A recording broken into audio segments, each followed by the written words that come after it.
Hi everyone! Hi everyone, so today's video is all about our sewing rooms. We know you've seen our sewing rooms before, but what we're sharing with you today is just some updates. We thought it would be really good fun to do another sewing room tour for you, but this time a little bit different. So we've got a list of questions that neither of us have seen. And we're going to have like a sewing room battle.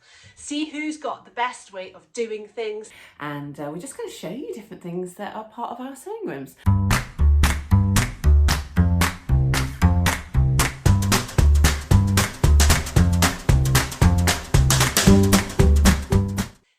I know that I did my sewing room a couple of years ago when we were in lockdown, but Rachel has recently just adjusted hers so that it's much more sleek and much more contained and very organised.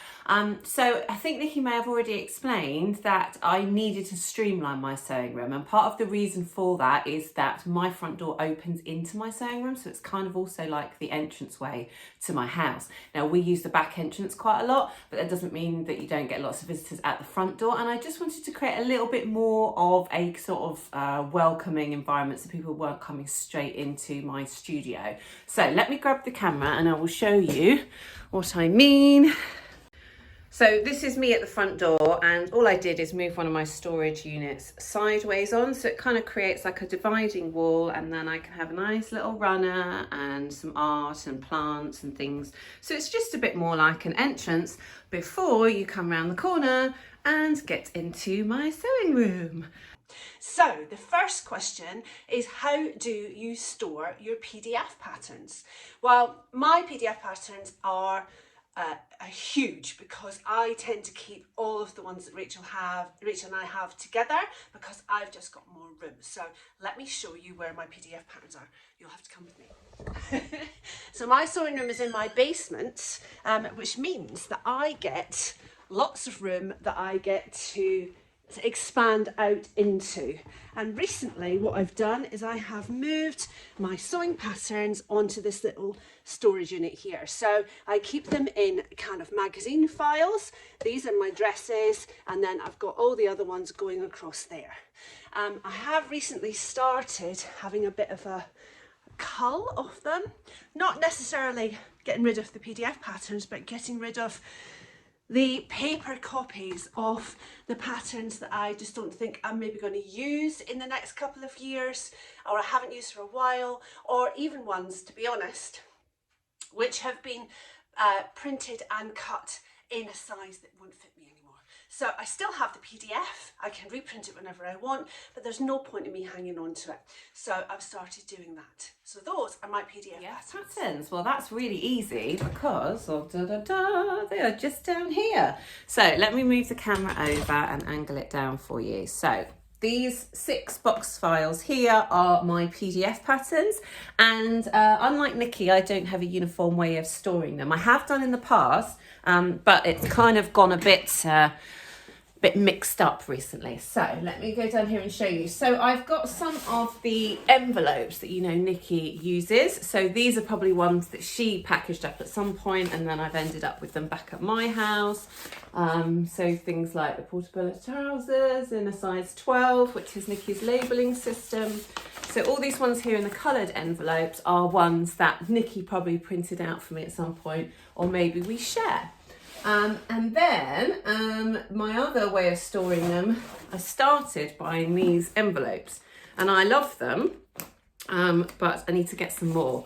So these clear envelopes in particular are really good because obviously you can see exactly what it is that you've got in there. They're really easy to find, you can fit loads in them, and it just keeps everything really nice and contained.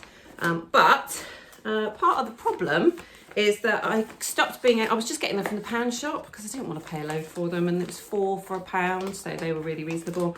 I might just have to get a big pack off of Amazon because the pound shop stopped doing the clear ones and started doing these patterned ones, which look very pretty, but unless I label them, which I haven't done yet, you have to open each envelope to work out which pattern it is, which has been quite funny a couple of times where Nikki's come over and said, have you got whatever, and I'm having to go through and open every envelope to see if I have got. And then when I was really stuck, when I was actually decluttering my room and I just needed something quick and easy, I just happened to have some manila envelopes to hand. So I've shoved those in there as a temporary measure and just written on them in pencil what it is that they are so that I can find them at a later date. And then I didn't even have enough envelopes for these ones. So these are just folded up patterns that I've clipped together with binding clips so that when I grab some more envelopes, I can put them away. So that's my PDF patterns. Next question is about how I store my paper patterns, so my commercial patterns. Again, we have to go back out into the main area here. So I have this massive cupboard here, which is full of sewing stuff and just general kids games and things like that. But in this basket here is where I've moved all of my paper patterns to. It's a basket that we got given as a gift or as a gift set over Christmas, and if I try and open it, this might be mad trying to open it this way up. We'll see. But again, I want to store them somewhere where they're out of the way, where we're all together, but also where I can get easy access to them if I can get the straps undone. So there's one, and there's the other one. So you can see that they are all shoved in there. So there's actually still some room in there. But again, I've had a cull recently and given some to the charity shop.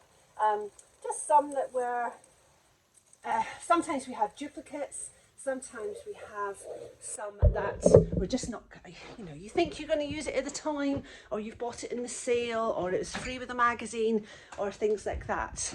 But if you're not going to use it, I've gotten to the point where I just have so many that I just needed to have a bit of a cull. Especially when we started the sewing school, Rachel and I had lots of PDF patterns and lots of sewing patterns and stuff that we would use in those days, but you know, we just don't need them now. So we had a big cull. So the next question is, show me where you store your paper patterns, and that is just here in these boxes. So this is all from Ikea, and I just wanted budget-friendly things. So I went to Ikea looking for the perfect boxes to store my paper patterns in, and these ones come flat back. You build them, but I think they're 75p each, which just for me was an absolute no-brainer. They look really pretty. You can label them, and they seem to be the perfect size for paper patterns. I mean sideways, but I mean if you can, you know, flick through them. What I've done in some other ones, which is even cooler, I talk about using every last bit. So when you put these together, there are some bits that you tear off of them that you don't use. So I kept those bits and labelled them up there so that they are dividers for me. So I have trousers, and then I have separates there. So it just means that, so you can see it was actually the instructions. But it just means that I can easily jump straight to what it is that I'm looking for in my separates box. Now, would you believe it? I now have only 1, 2, 3, 4, 5 of those boxes of paper patterns, which if you knew how many paper patterns I've had in the past is insane. So I have had a massive cull, and I've only kept ones that I think I'm realistically going to make, and everything else has been donated to charity, because there'll be somebody out there who will make it in that size, or for whom it's just right, but that's not going to be me. The next thing is books. So I shall show you my sewing books. These are just outside the door, and I have this tiny little Ikea unit down here, and all of my sewing books and my business books and notebooks and things are there. So you can see I've got quite a few. Again, I have had a bit of a cull. There are some down at the studio as well, but most of mine are there. And then on top is this little CD rack that has all of my fat quarters in it, and my little Georgie Denver's fallen over. Got to turn him the right way up. My collection of pop figures, particularly Marvel ones. They're my favourite. Oh no! Georgie's fallen over. I used to have this in the sewing room on my table with the overlocker, but my little bobble heads kept falling off. It was like they were on some kind of mission, and they would tumble off and frighten the life out of me. So I had to move the whole thing out here. So they guard my sewing room as my little guardians of the sewing room. Right, that's all the stuff that's out there. Everything else should be inside the sewing room. So let me show you where that is. So show me your sewing books is the next question. And as you can see, this unit that juts out from the wall there that acts as my divider, the top shelf there is my books. And again, this was a massive cull. So basically I would have had enough books to fill this whole unit before. But I've kind of trimmed it down to just the ones that I'm going to use, or the ones that do have some sentimental value. So these ones here are mainly pattern cutting books and kind of vintage sort of sewing books. And then over here, I've got some sort of fashion history books and some more vintage sewing books. And I've also got books about colour, because I love colour theory. I find it really interesting. And then next I have a load of books that actually have patterns and things in, and things that I've used before and potentially will use again. And then right at the end here, let me see if I can angle the camera for you. So this one at the end is where I have my magazines and notebooks and things. These are all sewing notebooks that I always keep, because even though the stuff in there is really, really old, I like to have the memories. So that there is my book collection. Right, now before I answer the next question, I just want to tell you a little bit about our sponsor for this video, Skillshare. Skillshare is an online learning community that has thousands and thousands of classes for creatives mainly. There are so many things that you can learn, everything from how to sing, how to bake, how to design a website, and what I've been doing, how to learn to draw. So I've been doing some classes by Kat Cotelette. She's got a whole range of courses and classes on Skillshare. She's actually an illustrator herself, but what I've been learning is how to use Procreate, which is a drawing app for the iPad, and you use it with an Apple Pencil. I had tried to figure this out by myself, and I was really jealous because my son was just naturally very good at it, but I really struggled. But following Kat's classes step by step, I'm amazed at what I've been able to achieve. So the first one that I did was Procreate for Beginners, how to license and sell your artwork. Now, I'm not necessarily interested in selling my artwork, I'm just doing it for fun. But I really enjoyed learning how to do monstera leaves, how to do lettering, how to do mosaics, and how to put my own spin on all of it. And at the same time, learning exactly how Procreate works. I then went on to do several of her other courses, and I've been learning how to draw animals. I've been learning how to do seamless pattern repeats, which I'm thinking will allow me to design my own fabrics. And I'm just really enjoying having fun and playing with it. And it's been a whole new creative outlet for me. So if you're interested in learning something similar or any other creative pursuit on Skillshare, the first 1,000 of you that click on our link down below will get a whole month for free. I'm amazed at what I've managed to learn in a month. So why not try it out for yourselves and let us know what it is that you try. Okay, so back to the questions. So the next question is to show you my favourite 3 tools, but let me first of all show you where I store all my tools. And again, they're a lot lesser than there used to be. So up here I have my pegboard, which I've mounted my threads onto. They're my lovely Orifil threads. And obviously I've got some of my tools hanging on there, pins and scissors and bobbins and that kind of thing. So they're the things that I need to be easy access. And then in this little spinny thing here, which is actually for condiments, but Nikki found it once in TK Maxx and pointed out it'd be perfect for the sewing room table, and it's been used for that ever since. So there I have marking tools and little scissors and little rulers and those kind of things I need to grab really quickly and keep next to my sewing machine, which is just right there. And then in here I just have, again, it was an Ikea thing, but I originally bought it for my son's room and then I nicked it off him when he wasn't using it anymore. But just to put in some of the things that I'm not, that I didn't have room for anywhere else. So the rulers fit perfectly in the back of that there. And then there's room for like glue and labels and needles and things that I don't necessarily have another place for. And then everything else that I want to kind of try and keep reasonably tidy goes in these drawers here, which again, I stole out of my son's room. So in the top here, some of my labels have fallen off. I've got my pressing tools, and then I have stationery. And then in here I have some haberdashery trims and those kind of things. I've got my tech drawer, which is where all my cables and clickers and stuff are. And then in here is trims and things that don't fit in my elastics box, and garment care. And so there's loads of stuff in there. But the answer to the question, my 3 favourite tools. So let me just show you here.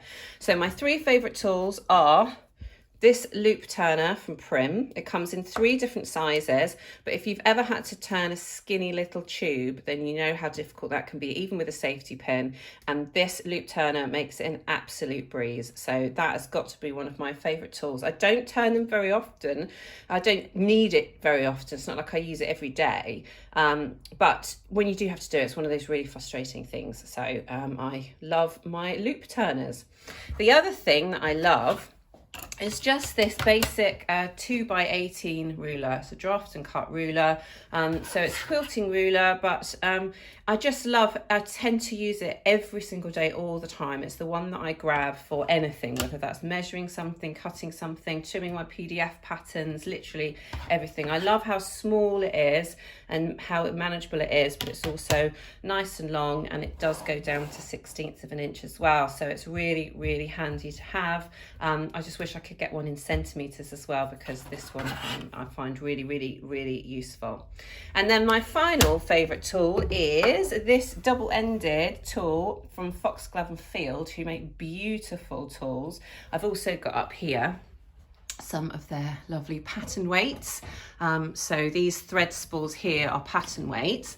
Let me just grab one and show you. They're the heaviest, most useful pattern weights I've ever had. And then this here is also a magnetic pin cushion where I stick in the needles that I haven't finished with, but when I want to switch needle on my sewing machine. So that's really handy. But this one here, I'm just going to have to prop the camera up so I can show you. This one is a double-ended tool. So at one end you have an awl, which is really good for pattern drafting, but also for marking darts and those kind of things. And then at the other end you have your seam ripper, and you just pop that on there. You can get replacement blades for them, which I'm going to need very, very soon because I use this one all the time. But I always used to use a mixture of different smaller seam rippers, and so I'd never know which ones were sharp or not. And now at least with this one, I grab it all the time, so I know when it needs to be replaced. So they're my 3 favourites. So, favourite 3 tools is next. So this is probably quite hard actually, but I think probably I can't do without my rotary cutter and my rulers. So if I swing you round, you're on top of the cutting table at the moment. If I swing you round here, you can see that this is my setup on top of my cutting table. So I've got these 2 little Ikea shelves, which are kind of, I think they're called, they're like art shelves for putting frames on and things like that. And I've put them up here to hold the rulers. And I love this setup because whenever I'm here at the cutting table, it's just perfect that I can grab whichever one I want. My rotary cutters are here. Scissors, my big dressmaking scissors are here as well. And I've got my pattern weights and everything like that. So I'm very organised when it comes to cutting, because I find that it's kind of one of those things that once I get started, I can't stop. You have to just go with it as best you can. So probably my big ruler, I would say probably this one is the one I can't do without. But this is my other one, which is perfect for things that are a bit smaller. So cutting PDF patterns and things like that, that's my go-to one. You can see how scratched they are and things like that. If I can put my hand up there, maybe you can see. They're a bit dented, a bit scratched, but they're very much loved. So they stay up there. And then my rotary cutters, I have 2. These are only basic, quite cheap rotary cutters, but I like the fact that with these ones you press it. These ones, what you do is let me just turn it off. So it's pushed up and the blade is completely concealed, and you just pull down the button and the blade is completely open all the time. And I don't like the ones where you have to keep kind of pulling it and triggering the blade. I'm much better just kind of having it on all the time. I'm very safe with it. I've never, touch wood, cut myself with it or anything like that. But I do have one which is for fabric and one which is for paper. So I did write paper on there. And this is for cutting PDF patterns. So what usually happens is when this blade for the fabric one goes dull, it comes off of here and goes onto the paper one. So it's getting a little bit extra use, and actually you can cut paper with a really dull blade because it's not, you don't need an awful lot of sharpness to go through a couple of layers of paper. So I find that that's a really good way of kind of eking out the rotary blades and making them last a little bit longer. So those are two of my essential tools, and I think probably the other one would be my lovely pattern weights. So I use these all the time. So these are my Foxglove and Field ones, and they are absolutely amazing. They have a really good weight to them, but I just love the fact that they're there and everything is kind of within reach. I have some extra ones which are just prim ones and ones that I made with pennies in, but these are my go-tos, and I always just go for these if the project is so big that I can't use, I need to use more than 6. So those are my 3 favourite tools. Okay, so this next question is, how do I store all of my extra haberdashery? So I have this little unit which I got from Ikea. Let me just show you. It sits underneath one of my tables, and it's like a little mini filing cabinet but with drawers. I spray painted it just using graffiti paint. It was silver initially, and I was thinking of getting rid of it, but actually I thought it's a really, really good way of storing lots of stuff. And so I thought if I can change it so that it's nice and colourful, it will look lovely in my sewing room. So that's what I did. Now what I've got here is I have, the top drawer is my haberdashery, most of my haberdashery. And I have organised it recently so that I have got little sections. These are just little drawer organisers you can get from Amazon and places like that, and you can just pop them in, and then you can have your needles in one. I've got my tailor's chalk here, there's more needles here, there's pins, all my shearing elastic, that's what's in there. And then the next one down is kind of bigger things, so button packs, kind of sharpeners for blades and things like that, and washi tape, which I've got lots of. So that's my haberdashery, and the rest of them I've got interfacing in one, zips in another. I do need to sort out the zips. We've got so many zips because of the sewing school, and I just don't use that many of them now. I use invisible zips more than anything else, but I don't know how to store them. How do you store your zips? Let me know. Then it's kind of bank stuff and stationery, that one. And then in the bottom is my spare packs, the paper packs that I put PDF patterns in, and just some other kind of stationery and other stuff. So that is my haberdashery. I do have some other stuff over here. So there's drawers in the end of my cutting table, if you can see. So we made my cutting table out of some Kallax units from Ikea, and you can add these drawer and cupboard inserts. So I'm just going to pop the camera there so you can see. I went a bit mad with the spray paint again. So in this bottom cupboard is buttons. So buttons and bias binding and clips and things like that. Everything that seems to be in storage jars tends to be in there. And then in this one, it's a little bit, not actually that messy. I've got some embroidery threads in here, I've got cam snaps, and I've got glue at the back. So all the glues and everything are in there. That cupboard smells of glue. There's always one cupboard that smells of glue in any craft room, and that's mine. Right, in the drawers is just some other basic stationery, and I like to keep cleaning wipes and extra feet and things like that in here. I've got a light in case I need to pop it up, some more glue. Well, nothing much in that one. and this is kind of paper, kind of notebooks, that kind of thing. So that's all of my haberdashery. So the next question is to show you my haberdashery, and I think I've pretty much done that because it was in amongst all that stuff there. So I have my needles in my little green box down here. So this is where my spare needles are in all the different types, and I've got some more in here as well. But I do also have a drawer of spare things in here as well. So I've got the labels aren't accurate anymore, but there's all sorts of things in there. So that's kind of rivets and that sort of thing in there. There's some horsehair braid and some webbing and ribbon and those kind of things in there. And then there's extra trims and things in there. But then, let me come over this way. Over here is where I store all the rest of my haberdashery. So in here I have got buttons, and I even went to the trouble of actually having 3 different jars of different sizes.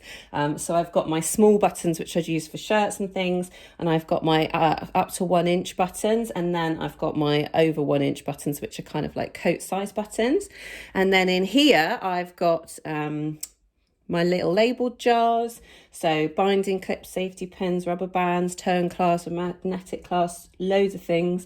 I need to get the label maker out because some of them still need to be labelled. And then over here is where I've got jars of other things as well. So I've got zips, metal zips. These are metal zips, these are standard zips. There's invisible zips behind there. This is where I keep my crochet and knitting stuff. I've got embroidery threads there. And then this is just random tools, things that you don't use very often, like covered button tools and rivet tools and those kind of things are in there. So that's most of my haberdashery stuff. But I'm still, to be honest, since organising it all, I'm still figuring it out. So sometimes I hunt for quite a long time to find something because I can't remember quite what box I put it in. But there's not that many to look in now, so at least it doesn't take me that long. So next question is, show me your UFOs. So I was pretty good at the beginning of this year in that over Christmas and early January, I finished off the majority of the items that I had part made and abandoned. I have one item which I haven't finished yet, and I will grab that. It's just in one of my storage boxes. So this is a jacket. I think it's an orange juice jacket. I will pop the name and everything underneath because I can't remember it at the moment. But you can see I've gotten to the point where it's like a little bomber jacket, and it has these lovely kind of epaulets all the way down. And I've put the elastic in. I've done lots of top stitching. The fabric is beautiful. I love the lining as well with the spots on. But I've just gotten to the point where I need to put the elastic in the sleeves, and I need to pull the sleeves through, and it's just confusing me. I'm saying this, but it's been at least a year since I looked at it. So I literally just need to do the sleeves, put the zip in, and do some finishing touches. It's probably only 2 hours work, but it's been sat here for at least a year and a half, waiting to be finished. So coming up to the spring is the perfect time. Maybe I will get it finished, but in the meantime, it's going back in my box of shame. So the next one is to show you my UFO or box of shame, and again I actually was quite thorough with getting rid of those. I did have a bigger box of shame, and it was full of stuff that I just knew that I was never going to come back to. I'd had it for so long, like dresses that I'd started, I don't know, 8 years ago or something like that, which would never fit me now, so I'm not going to finish it. And what I actually did with some of them is I packaged them up with the kind of half project, the rest left of the fabric, the rest of the pattern, and any other bits and bobs that I had that were matching to that before I took them down to the charity shop. It might not be everyone's cup of tea, but maybe to find a half-done project that you can finish might be something that somebody quite wants to do, but it just wasn't going to be right for me anymore. So I do have a few things that aren't quite finished. So what I tend to do, and I'll just kind of show you down here under my sewing table. So down there, this is a basket So I'm working on my coat at the moment, and so in here is basically a crate, which is the pattern pieces, the spare fabric and notions and things that I'm using on that project.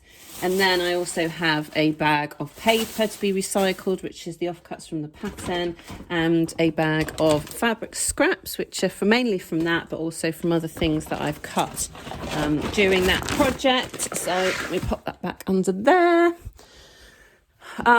So in terms of other unfinished projects, I do have a box in here, let me find it, which are mainly adjustments. So I keep my fabric, by the way, let me just show you. My fabric is now stored under here, but I actually got some baskets, again from Ikea, but just so that I could keep it a little bit neater and tidier. Some of it was gathering dust and, you know, spiders were finding their homes in it and that kind of thing. So I thought, let's keep it a little bit more protected.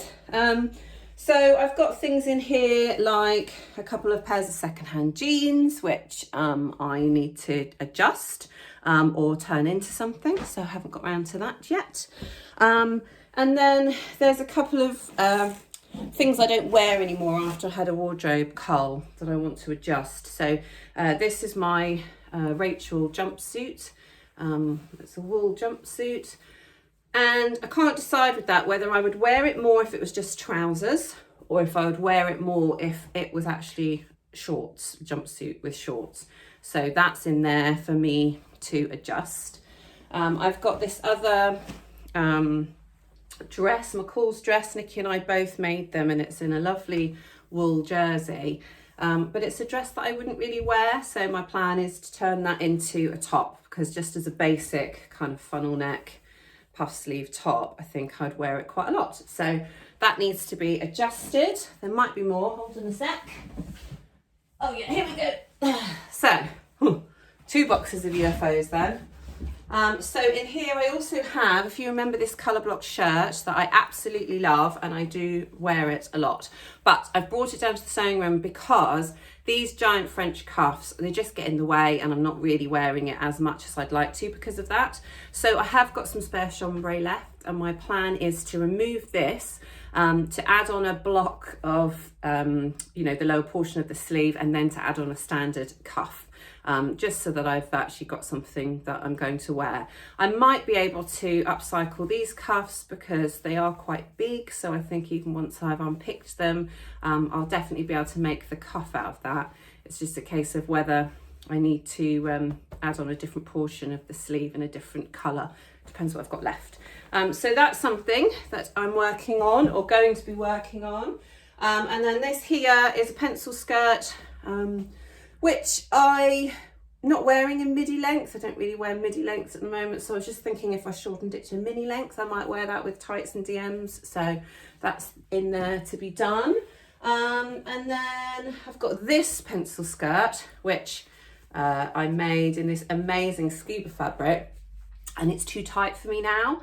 But what I thought was, because it is maxi length, I can take the waistband off, and I can make a new waistband from this lower portion here, which is obviously wider.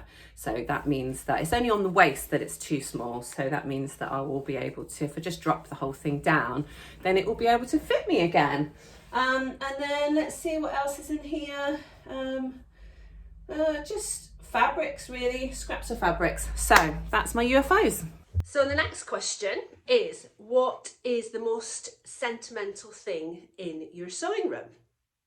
So for me, I have a picture of me and my mum, which I found a couple of years ago, just after I'd finished the sewing room. And it just felt like she needed to be in the sewing room with me, because my mum passed away when she was only 60. It was about 11, 12 years ago now, and I miss her every day. But the picture of her, this is how I remember her in her glory as such. So before she passed away, hold on. So this is the picture. So that's me aged about 10, 11, and my lovely mum, and I was at sports day.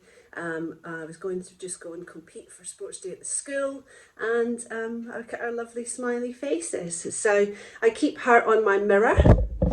So whenever I'm looking at myself in anything I'm wearing, then she looks at me too. So there she is. That's my most sentimental thing. And I love the fact that she keeps me company. So I'm now sat on the floor in front of my front door because the next question is to show you something sentimental. And for that, I wanted to show you Gloria. So this here is Gloria. So Nikki bought this sewing machine for me not long after we first started teaching together. She had got she'd found it on eBay and she'd managed to kind of be the only bidder and get it for the starting bid of 99p, but she did have to drive into the depths of the countryside to find it, and it was snowy, and so yeah, the story that she tells about actually picking Gloria up always make me laugh, that she would go to that effort just to buy me a sewing machine for no reason at all other than the fact that she thought I would like it, and I do. She does work and she runs very smoothly, but I don't use her because I prefer modern sewing machines. And she's a hand crank and not an electric machine, but she's lovely and she will always have a room in my sewing room, but right now I've just decided that on the lower shelf here you can see I've got my two vintage sewing machines side by side. I used to have a lot more, but I actually have trimmed it down to just these two. So this is Carson and this is Gloria. So next question is to show you the most unexpected thing in my room, and there's a couple, I suppose. So one of them is, I don't know if it's unexpected or not, I suppose it depends how well you know me. So here is a little David Bowie pin cushion that I was bought for Christmas by my husband, and I shove him in the top of my mannequin because he's just a perfect fit. So my mannequin has tiny little David Bowie pygmy head, so that's quite unusual. The other unusual thing is it's just in here whilst so I can keep it flat whilst I'm waiting to keep it get it framed. But this is some artwork that my son did at school, which isn't it amazing? So that's him on one side here, and then on the other side this is him with obviously with a bit more decay. This is inspired by by Bob Dylan, who's his favourite artist. So all these lyrics are Bob Dylan, and so I love that so much that I'm going to get it framed, put it up somewhere in the house, but I haven't got around to doing that yet. So I'm just keeping it flat on top of one of my storage units in here. So there's some unusual things for you. So my most unexpected thing is the next one. And I think this is something that kind of ended up down here. And it's something that one of my kids made, one of my boys, and they made it woodwork. So let me show you that. And it was just too nice to get rid of or to kind of put somewhere else. So this is it. I'll bring it over here. Look. So it kind of ended up in the sewing room, but I love it. So he's made this little, like a door hanger, and it's got this kind of spinning worlds that go around in the middle. And I just loved it. And again, it's probably quite sentimental. Oh, I've just broken it. And you just need to screw that back on. Oh, actually, I think it just sits on. There we go. It's because I've moved it. It probably needs a bit of glue to hold it on. That's all. We won't tell them that I broke it. But it's just sentimental, and I just wanted to keep it somewhere that I could see it, and I just thought it was really lovely. So that's my sentimental item made by Dylan. I've just had a little visitor. Look, there's a little puppy there. Is she going to get a biscuit? Come on in. Are we going to get you a biscuit? Come on in. Let's get you a biscuit. Oh, she's sitting.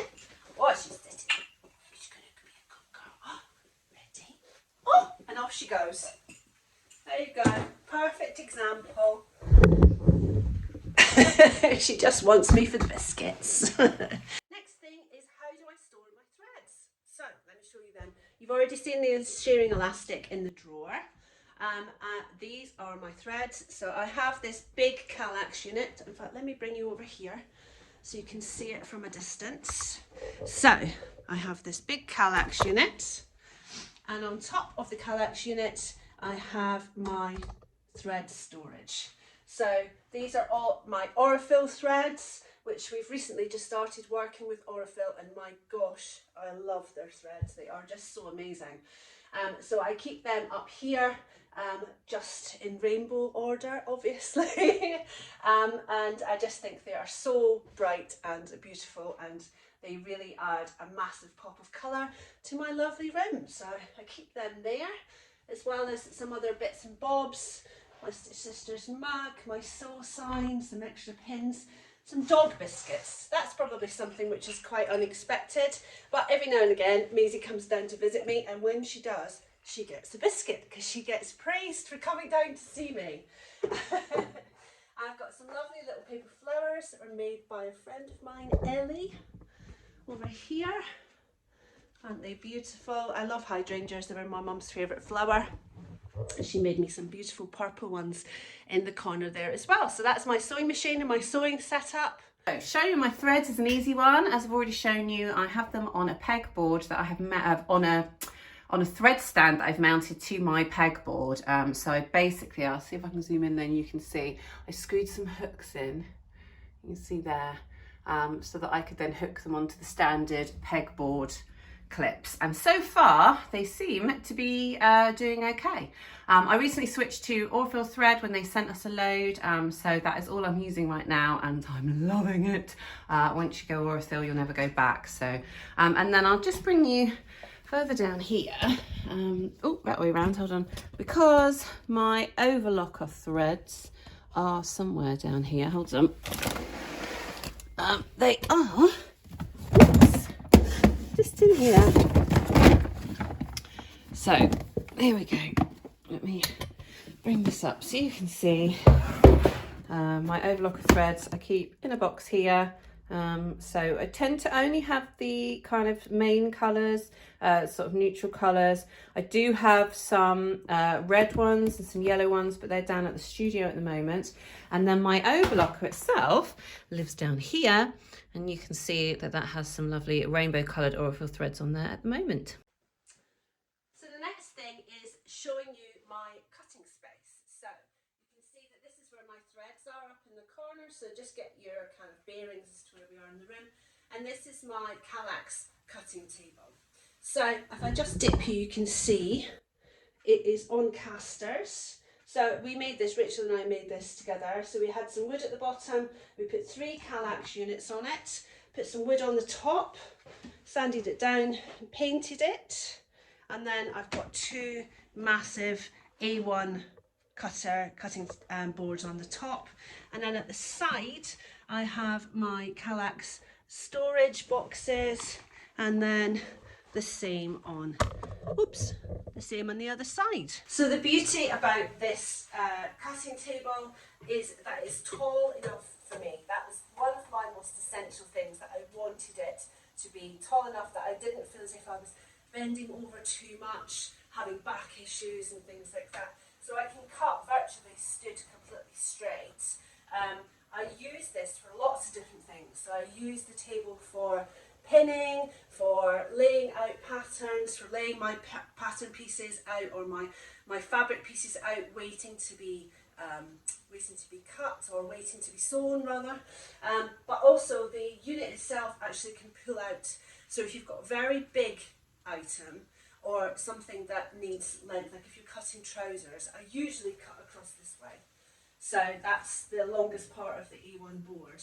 But if I'm cutting something very big, what I'll do is cut it up, pull out the table, and then I can drape the fabric over from one end to the other, and that just means that everything is kind of balanced. Everything, there's more room to get even a pair of trousers on, or a coat front or something like that, and it works perfectly. So that is my cutting table, which I think is probably my favourite thing in the whole room. So the next question is my cutting space. So my cutting table is here, which you can see has my fabric stored underneath it. I just have a couple of boards on here. This ended up not being the size I wanted it to be. I was planning on making a kind of table like Nikki had years ago, but I couldn't really find a way to make it work in the room, so I had to cut down the dimensions. But it's big enough for an A1 and an A2 board on there, and that's pretty much it fits most patterns on it, most trouser patterns and that sort of thing. And then I also have a cutting board over here, which is next to my machine, just for when I want to do, you know, little at the machine, little cuts. So I keep a rotary cutter there, and then I have my rotary cutters up here. Little one is for paper and the big one is for fabric. And my spare blades for my rotary cutter are, oh actually no, they're in one of my haberdashery drawers. So my spare blades are in, let's have a guess, no. You see what I mean about opening all the drawers to find the thing? I know they're in there somewhere. There we go, there's my spare blades. In there. So in the drawer marked garment care, so that label needs to be changed. So that's my cutting. So next is showing you my sewing setup. So at the other end of the room here, we have my sewing table. I recently changed from an Ikea table to this solid wood table, which I just bought off Facebook Marketplace. It was already painted. It's basically kind of a kitchen table, but it was perfect. I wanted something solid because this beast was weighing down the front, and I had this curvature happening in the front of the Ikea table. It just couldn't take the weight, and it was shaking a lot, and I don't particularly like that when I'm sewing. I don't mind it on the overlocker, but not when I'm sewing on the sewing machine. So this is how I usually have things set up. So I have my chair and my two tables. So I have this table here for my sewing machine, and then this table here is for my overlocker. I use this table for lots of different things. So if I'm working, I'll maybe come down here and just push the overlocker to the back and use it as a desk as well. I've been known to do that, or lay extra pattern pieces out here and things like that, whatever I'm working on. I have some basic things over here on the table, but I also have my lovely pin boards, which the table used to come across this way, but I actually think it gives me more space in the middle with it against that wall. I can still reach everything I need to from the pin board, so scissors, mini rotary cutter, needles, pens, that kind of thing. So let me show you the desk. So down here I have one of these thick pressing boards. This is for when I'm doing quilting, and it's just a felt board, but it is really thick and it's really bouncy, and you can iron on top of it without leaving the desk, which I love. That's great for just doing little seams and things like that if you're doing small projects or quilting or something like that. I have usually my little phone stand, which I put my phone on. My iPad usually sits here as well, because I always have to be accompanied by some kind of Netflix or something. And then here I've got just a spare scraps pot as a little bin, and then I've got my little unit here which spins, which got things in it. And then I turn me around here, I will turn on my machine. Here she is, my Horizon Memory Craft 9450 QCP. And isn't she beautiful? Look at all the things that she can do. I know you guys will really appreciate this, but no one else will. Lots and lots of threads, different things you can do with her, but she's amazing. And then I have my little flowers. I've got my picture of me and Rachel. It's my favourite picture of us. And then I have extra bobbins and things like that in there. Tissues, I've always got to have tissues. And then this is for essential stuff that I need all the time. Hand cream, small scissors, and my unpicker, which is absolutely essential. Absolutely essential for everyone, to be honest. So my sewing space is here. This is my lovely machine. This is a Janome Atelier 7, which I have on loan for them because we use machines for their machines for our classes. It does everything and I love it. It's the nicest machine that I've ever had, and I will keep it forever and ever if they let me. And so I just pull that out here when I want to work on it, and then I push it back at the end of the day when I'm trying to be tidy. So I quite like the setup here because obviously I've got my threads are all handy up there, and then I've also got my little knickknacks and things that are all very accessible here. I did have an extra table set up before, but when I had my clear out, I decided that I'd be better off just getting out what I needed when I needed it rather than having it out all the time. Having it out all the time just meant that I was making more mess. So that's why my overlocker now lives kind of under this unit here, so that I can just, it's just down under there in here. So I can just pull it out when I need it, but generally I'll either put it on my cutting table or I can put it at the other end of this table, but I don't need to have them both out all the time. So I'm just doing a better job of clearing away at the end of the day and trying to make the room look a little bit more presentable, so that when I'm coming in and out of the house, I'm not coming straight into a mess and thinking, oh, instead I'm coming into a lovely tidy sewing space that makes me go, oh, I want to sew. So the next question is, show me the art or decorative things in your room. So I've already shown you my my art here, but let me just show you. I quite like this kind of massive colour and stuff that's going on here. So I've got my threads. I also have a collection of pins, which I just put on an embroidery hoop. I've got a nice picture there that I got from Ikea, which is this one. I've got a couple of little LED rainbow lights, which I love, my llama and my rainbow.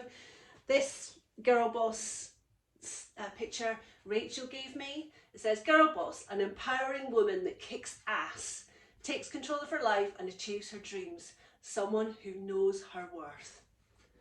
We all need to remember that. So I've got my soul sign, I've got my mugs, I've got my flowers, and then as we come round here, I've got my happy sign, and then here I've got these lovely hexagon pin boards, I think they are, but they're basically stick on, so they stick on the wall. I got them from Ikea. No, I didn't get them from Ikea. I got them from Amazon. I can't find this exact colourway because I would like more. I'd like them to spread across this side as well, because you can see it's already quite busy. But I like, whenever I buy fabric, and the lovely sewing companies send me cards, I always like to stick them up there. It just makes it look nice and colourful, but they come in all different shapes and sizes and colours, but they're fantastic. They just stick on the wall. And then here I've got 3 pictures. I just love the colours and the abstractness of the 3 of them together. I just thought they were lovely and go with the colours of the room. And then on this wall we have a lovely piece of quilting which Rachel made me a few years ago, and of course that has to be in all of my sewing rooms, so that goes pride of place there. And then there's my pin boards, and then my clock, and then here I have 2 other pieces. So the top one was a gift from a friend of mine, and then the bottom one is another embroidery that Rachel made me, so those have gotten boxed up in their frames and put there pride of place. So there's lots of colour. It's a very white room, which is what I wanted, but I like the fact that I have all of these solid colours popped around the room and everything is nice and happy and colourful and friendly. So the only thing you might have noticed is because I am in a basement, there is no natural light. So I have lots of spotlights and I have daylight bulbs in them, which is as best as I can do down here. So there is a bit of shadow being cast, as you can see, but that is what I have to deal with. This is where the room is, this is where the spare space is, and it's a room which is big enough for me to keep for myself. It's not getting in the way of anyone else. It's really important for me to have my own space, but also it means that I can just close the door and I'm not having to turn it back into a dining room or back into a kitchen table or anything like that. It's just my space. It can be as messy or as tidy as it needs to be. So the next question, to show you the art or decor in my room. I haven't actually got around to putting some of the stuff up on the walls that I want to. So I'll show you what's here. So this is a little sewing machine, part fabric, part illustration, that Nikki had a friend make for me a long time ago.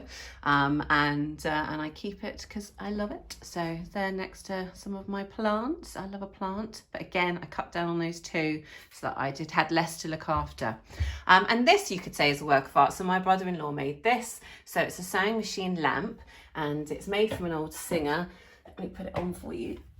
Oh, and I just put an Edison bulb on the top of it because there wasn't really a lampshade that I felt kind of worked well with it. So it's just a daylight Edison bulb in there. And it just lights my little sewing corner, especially when I'm sewing at night. But I just think it's ingenious, and so that's definitely a work of art and definitely fits in the art category. And then over here by the window, I have a little sign which just says, an essential aspect of creativity is not being afraid to fail, which is great. So I still want that up. I think that's a good thing for me to remember, to always try new things and be brave. I do have a simplicity poster, which is kind of all of the stages of the little black dress, and once I get that framed, my plan is to put that up there on that wall. So I have this big mirror here now, so I like the way that it frames my little sewing room.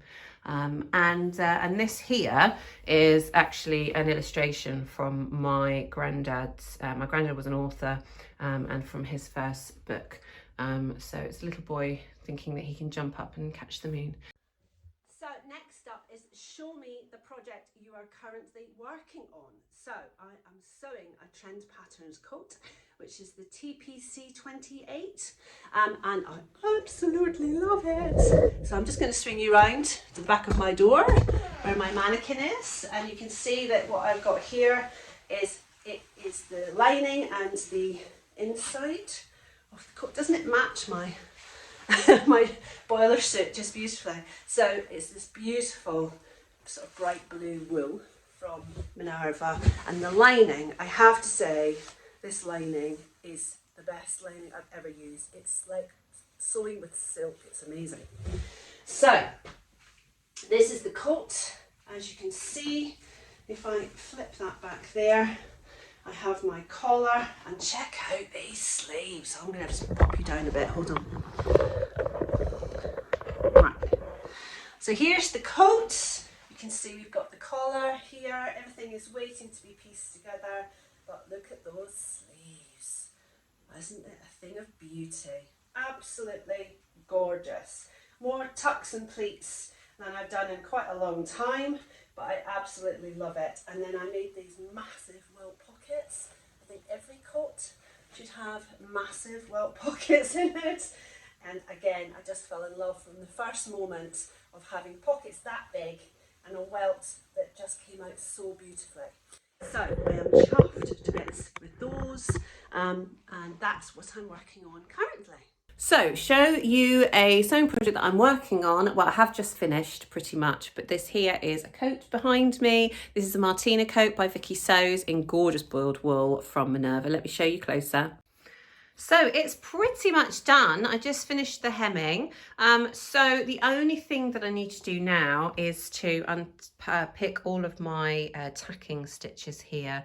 I've got tacking all over, and so that all needs to be removed. But also I'm undecided. You can see I've got 4 button markings there, and I'm undecided about whether I want to put buttons on it or not. It is belted, so it's got this lovely belt here, which again needs all the tacking stitches taken out of, but I think I'm probably either going to wear it open or just wear it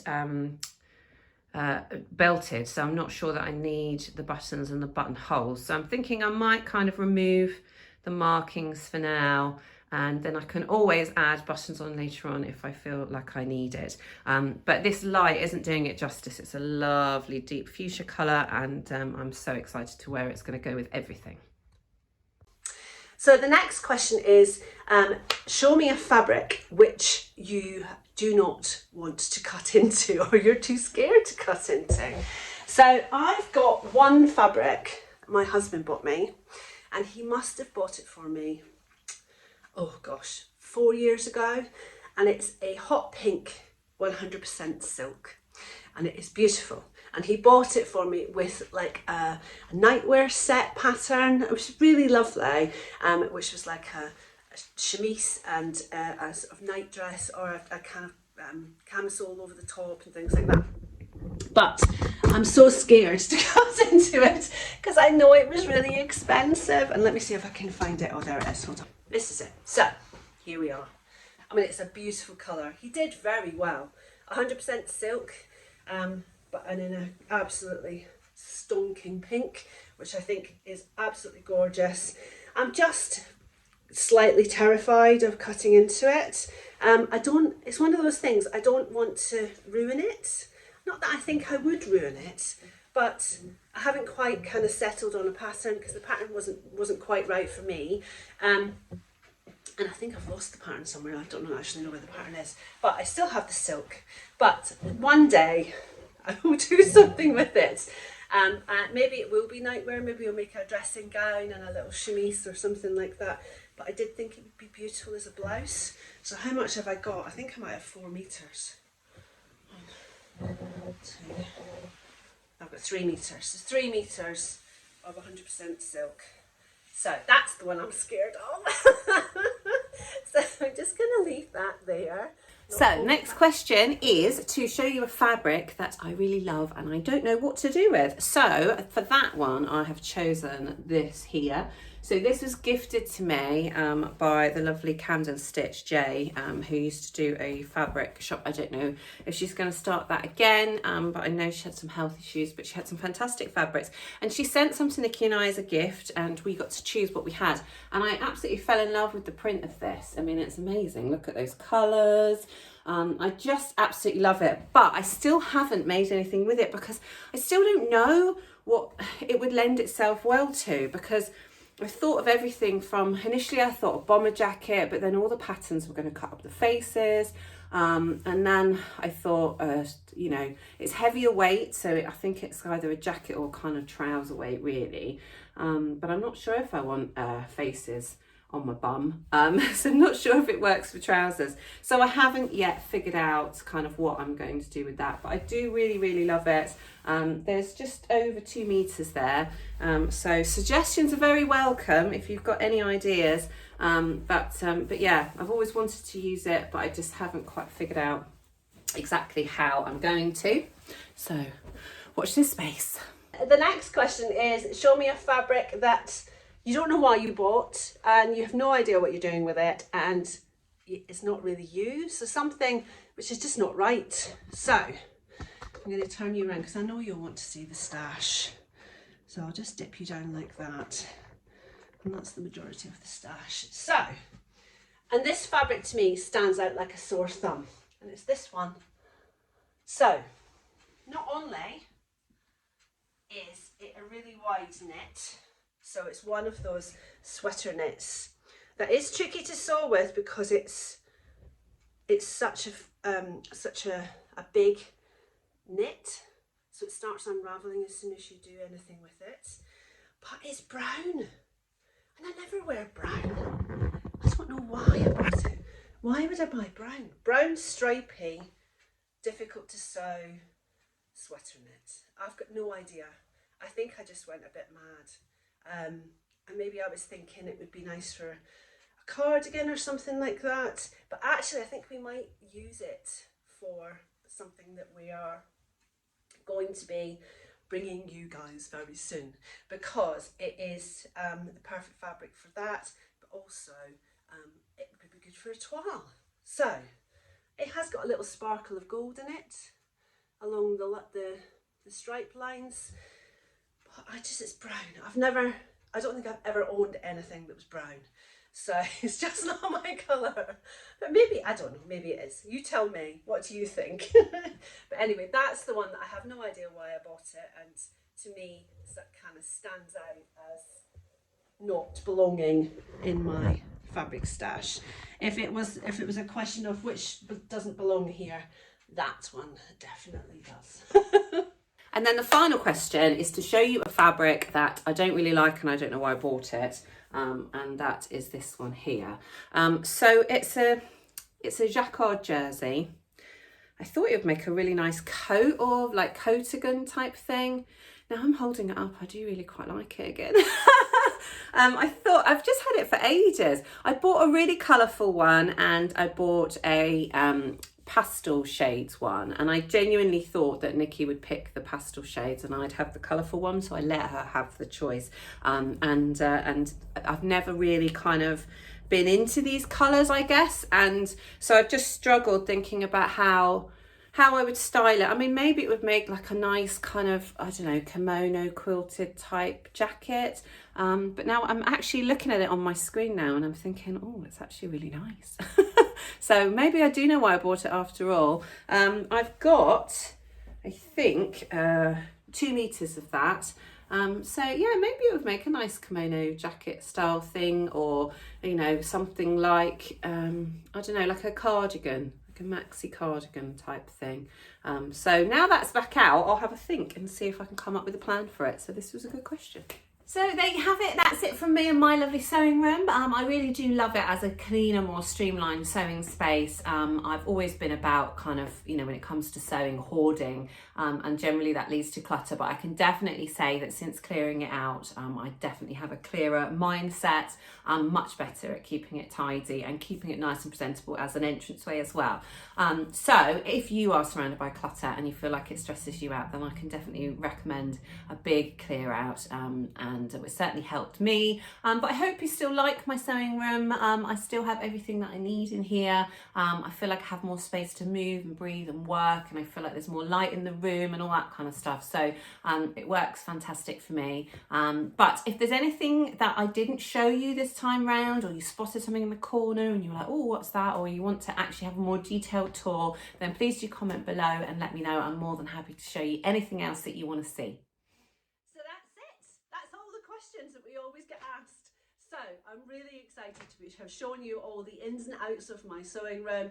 If you want to see the full tour when it was first finished, I will link below to that. It was just shows you around, but basically I think you've kind of seen all of the workings of it now, the ins and outs, where all this stuff is, all the things that are important to me, and how I actually use it as a functional space. So that's it from us. Hopefully we will see you soon with another video. In the meantime, take care. I'll see you soon.